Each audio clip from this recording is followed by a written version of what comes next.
Je pense que ceux qui lisent beaucoup et ceux qui font des recherches beaucoup vont connaître cette famille, la famille Van Berlit.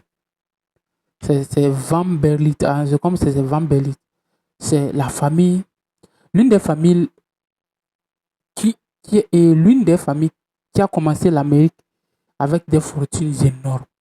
Et à l'époque, des années, à son époque, dans les années 70 et 1700, c'était la famille qui possédait la majorité des chemins de fer aux États-Unis. Oui, regardez toute l'Amérique, cette grandeur, plus de 9 millions de kilomètres carrés. Et les chemins de fer qui traversent tout ce pays. Cette famille possédait la, la majorité, la quasi, c'est-à-dire 80%, 80%. Et je dis, on parlait de 70 à 50, 80% des chemins de fer à cette époque. Et aujourd'hui, si on dit que des années, des générations après des générations, cette famille est devenue pauvre. Les héritiers d'aujourd'hui n'ont rien. Mais ces chemins de fer existent toujours. Vous savez pourquoi? Posez-vous la question.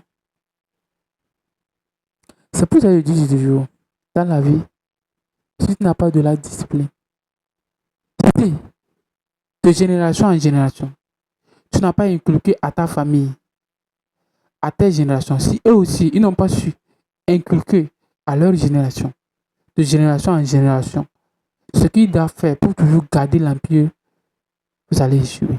C'est pour ça que je dis toujours, si tu veux être riche et tu veux garder une génération continuellement riche, la meilleure des choses, il faut toujours travailler ton cerveau et travailler cette famille. Fais travailler cette famille, le cerveau, en écrivant des livres que eux, ils vont lire. Il faut les imposer en écrivant des produits, c'est comme un testament. Et cette famille est devenue pauvre.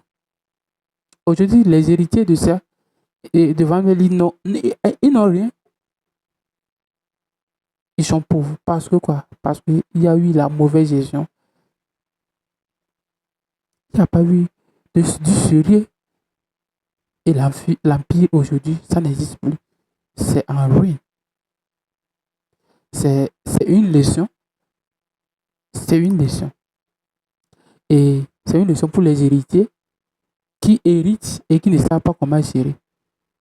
Si tu es héritier, la majorité des entreprises qui échouent, souvent c'est les héritiers qui font ça et ça échoue.